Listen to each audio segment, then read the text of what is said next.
আন্দোলনে আমি দেখেছি ঝিনাইদহের ছাত্র অধিকার পরিষদ, ছাত্রদল, ছাত্র শিবির সহ ঝিনাইদহের সকল ছাত্র সংগঠন তারা নেতৃত্ব দিয়েছে এবং এই ঝিনাইদহ থেকে আওয়ামী লীগকে বিতাড়িত করেছে। সংগ্রামী সাথী বন্ধুগণ, আজকে সময় এসেছে নতুন রাষ্ট্র বিনির্মাণ করা এবং সেই রাষ্ট্র বিনির্মাণে আপনারা ঝিনাইদহবাসী, আপনারা গণ অধিকার পরিষদের পাশে থাকুন। ইনশাআল্লাহ আগামীতে আপনাদের আশা আকাঙ্ক্ষা পূরণ করবে গণ অধিকার পরিষদ। এই যে আমরা যারা এই দক্ষিণবঙ্গের মানুষ, আমরা যখন ঢাকায় যাই, এই যে পাটুরিয়া, সেখানে মিছিল নাই। আমরা পদ্মা সেতু পেয়েছি, শেখ হাসিনা পদ্মা সেতু বানিয়েছিল গোপালগঞ্জকে ঢাকার সাথে কানেক্ট করার জন্য। আগামীতে জাতীয় সরকার গঠিত হবে, আমরা ইনশাআল্লাহ সেই সরকার থাকবো এবং আমরা পাটুরিয়া দিয়ে সেতু বানাবো, সেই সেতু হয় আপনারা যাবেন। আপনাদেরকে অনেক কষ্ট করতে হয়, ঘিরাতে হয়, এখানে ঠিক মতো বিদ্যুৎ থাকে না। আমরা দেখি যে এলাকাগুলোতে পল্লী বিদ্যুৎ, সেখানে প্রায় 12 ঘন্টা বিদ্যুৎ থাকে না।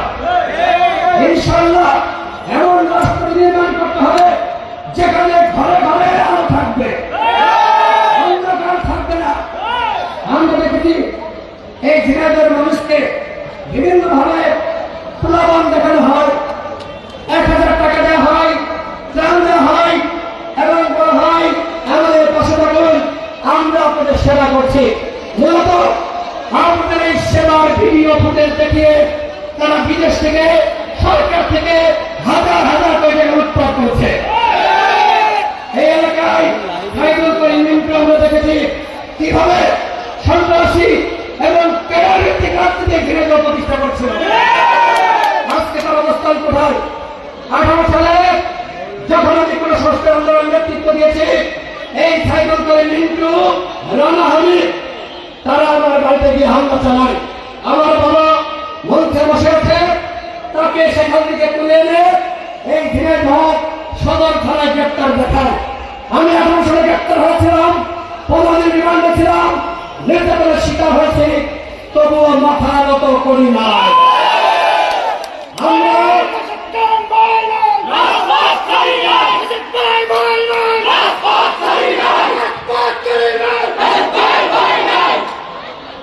আমাদের মাথা নত করার কোন ইতিহাস নাই। গণ অধিকার পরিষদ এই 24 সালে যে নির্বাচন হল, সেই নির্বাচনে বলা হয়েছিল তোমরা নির্বাচনে আসো, তোমাদেরকে আসন দেওয়া হবে। আমরা বলছি আমরা আন্দোলন সংগ্রাম চালিয়ে যাচ্ছি, জনগণ আমাদেরকে ভালোবাসে, তোমাদের আসনের মুখে আমরা না ফেলাবি। আজকে কি প্রমাণিত হয়েছে? এই ঝিনাইদহ জেলায় হাজারো মানুষ, লাখো মানুষ উপস্থিত হয়েছে। এটি প্রমাণ করে যারা মাথা নত করেছে তাদেরকে মানুষ গ্রহণ করে নাই, বরং এই ঝিনাইদহ থেকে তাদেরকে বিতাড়িত করছে। সংগ্রামী সাথী বন্ধুগণ, আমাদের সংগ্রামী সভাপতি নুর এই গণঅভ্যুত্থানের অন্যতম নায়ক, তিনি এই গণঅভ্যুত্থানের সময় গ্রেপ্তার হয়েছিলেন। তিনি গ্রেপ্তার হওয়ার পরে 10 দিন রিমান্ডে নির্যাতনে ছিলেন। নির্যাতনের পরে যখন তাকে কোর্টে তোলা হয়, তিনি পুলিশের হাতে থাকা অবস্থায়, হাতে হ্যান্ডকাফ, সেই সময় তিনি বলছিলেন এই সরকারের 90% পতন হয়ে গেছে, 10% ধাক্কা দাও। আপনারা ঝিনাইদহের মানুষ 10% ধাক্কা দিয়েছেন এবং এই ঝিনাইদহ থেকে আওয়ামী লীগকে বিতাড়িত করেছে। আমাদের মাঝে গণঅভ্যুত্থানের অন্যতম মহানায়ক এখানে উপস্থিত হয়েছে। ঝিনাইদহবাসীর পক্ষ থেকে আমরা জনতা নুরকে লাল গোলাপের শুভেচ্ছা জানাই। সংগ্রামী সাথী বন্ধুগণ, সময় সংক্ষিপ্ত, আপনাদের সাথে দেখা হবে, কথা হবে। আমি আপনাদের প্রত্যেকটা উপজেলায় যাব, গণ অধিকার পরিষদের প্রথম প্রোগ্রাম। আমি এই 7 বছর রাজনীতি করছি, আমরা ছাত্র সংগঠন থেকে গণ অধিকার পরিষদ গ্রহণ করছি। এখনো পর্যন্ত ঝিনাইদহে কোন সমাবেশ কোন প্রোগ্রামে আমি আসি নাই। আমার স্বপ্ন ছিল এমন একটি প্রোগ্রামে আমি হাজির হব যে প্রোগ্রামের লাখো জনতা উপস্থিত হবে। এজন্য এই 7 বছর ধরে আমাদেরকে শ্রম দিতে হয়েছে। প্রত্যেকটা ইউনিয়ন প্রত্যেকটা উপজেলা এবং প্রত্যেকটা ওয়ার্ডে আমরা সংগঠিত করছি। আজকে আপনারা এখানে উপস্থিত হয়েছেন, আমরা আপনাদেরকে সাথে নিয়ে আগামী রাষ্ট্র নির্মাণ করতে চাই। সংগ্রামী ছাত্র বন্ধুগণ, এখন রাষ্ট্র সংস্কারের কথা আসছে। এই যে অন্তর্বর্তীকালীন সরকার, এই সরকার আমাদের সরকার। এই সরকারকে আন্দোলন সংগ্রামের মাধ্যমে আমরা বসিয়েছি। যে গণঅভ্যুত্থান, এই গণঅভ্যুত্থানের বীজ আমরা 18 সালে এই বপন করেছিলাম। 18 সালের সংস্কার না হলে 24 সালের গণঅভ্যুত্থান হবে না। সেই 18 সাল থেকে 24 সাল পর্যন্ত আমরা সংগ্রাম চালিয়ে গিয়েছি এবং সেই সংগ্রামের ফসল একটি সফল গণঅভ্যুত্থান এবং অন্তর্বর্তীকালীন সরকার। এবং এই ঝিনাইদহে আমাদের মামুন ছাত্র অধিকার পরিষদের সভাপতি, ঘোরাইরা ছাত্র অধিকার পরিষদের নেতা, রিহান ছাত্র অধিকার পরিষদের নেতা, সকলে তাদেরকে আপনারা চিনেন। তারা এখানে ছাত্র জনতাকে সংগঠিত করছে এবং এই অঞ্চলের নেতৃত্ব দিয়েছে। তাদের আহ্বানে সাড়া দিয়ে আজকে আপনারা এখানে এসেছেন। আমাদের সাখাত ভাই, রাজন ভাই সহ নাসির ভাই, হালিম ভাই তাদের আহ্বানে সাড়া দিয়ে এখানে এসেছেন। এটি প্রমাণ করে গণ অধিকার পরিষদ বাংলাদেশের ভবিষ্যৎ। গণ অধিকার পরিষদ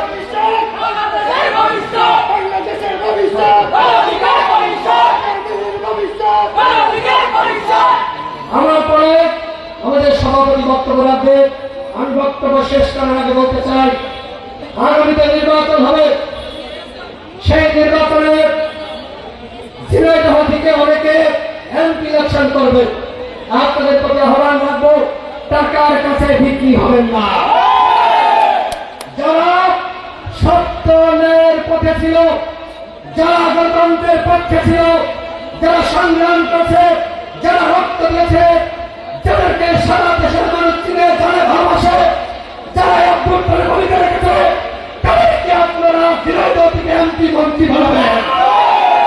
আমি বলবো না আমাকে এমপি মন্ত্রী বানাবেন, আমি বলবো যত মানুষকে ভোট দিয়ে নির্বাচিত করবে, তাহলে আপনারা প্রতারিত হবেন না। এই 53 বছর, এই 53 বছরে আপনারা প্রতারিত হয়েছেন। এই ঝিনাইদহ থেকে এমনকি এই খুলনা অঞ্চল থেকে একজনও বড় মতের জাতীয় নেতা বের হতে পারে না। যে কারণে আমরা এই খুলনা বিভাগের মানুষ এখনো পর্যন্ত পিছিয়ে রয়েছে। আমরা এখনো পর্যন্ত অঙ্গীত, আমরা কথা দিচ্ছি গণ অধিকার পরিষদ আগামীতে 300 আসনে নির্বাচন করবে, 4 কোটিকে নির্বাচন করবে। আপনারা যদি এই কারণের দল গণ অধিকার পরিষদের পাশে থাকুন, গণ অধিকার পরিষদ যদি রাষ্ট্র ক্ষমতায় যায়, ইনশাআল্লাহ আপনাদের আশা আকাঙ্ক্ষা পূরণ করা হবে, আপনাদেরকে মর্যাদা নিশ্চিত করা হবে। আপনারা ভালো থাকবেন। আমরা মিথ্যা ওয়াদা দিতে চাই না। আমরা এমন রাজনীতি করি, আমাদের কাছে প্রত্যেকে যেতে পারবেন, তার মনের কথা বলতে পারবেন। সর্বশেষ বলবো, এই ঝিনাইদহের চিকিৎসা ব্যবস্থা অত্যন্ত নাজুক। একটি সদর হাসপাতাল রয়েছে, সেখানে লিফট নাই, ঠিক মতন ডাক্তাররা বসে না। বিভিন্ন জায়গায় প্রাইভেট হাসপাতাল, সেখানে বেশি সেখানে ভিজিট নেওয়া হয়। আপনাদেরকে বলতে চাই, আগামীতে গণ অধিকার পরিষদের প্রার্থী ঝিনাইদহ থেকে নির্বাচিত হলে এখানে নতুন ভাবে উন্নত মানের হাসপাতাল করা হয়। ঝিনাইদহের যে সকল বেকার ভাইরা রয়েছে, শিক্ষিত ভাইরা রয়েছে, আগামীতে গণ অধিকার পরিষদ গেলে প্রত্যেকটা বাড়ি থেকে একজনের চাকরি নিশ্চিত করা হবে। ঝিনাইদহবাসী, আপনারা আমার ভালোবাসার মানুষ, আপনারা যে ভালোবাসা আজকে দেখিয়েছেন, আমি আপনাদের সন্তান হিসেবে, এই খুলনা বিভাগের সন্তান হিসেবে, ঝিনাইদহের সন্তান হিসেবে ঝিনাইদহ সদর উপজেলার মুরারিদহ গ্রামের সন্তান হিসেবে আমি কৃতজ্ঞতা প্রকাশ করছি। আজকে এই প্রোগ্রামের যতটুকু অর্জন, এই অর্জন আপনাদের জন্য, এই অর্জন আমি আপনাদেরকে দিলাম। সকলে ভালো থাকবেন। আল্লাহ হাফেজ। আসসালামু আলাইকুম।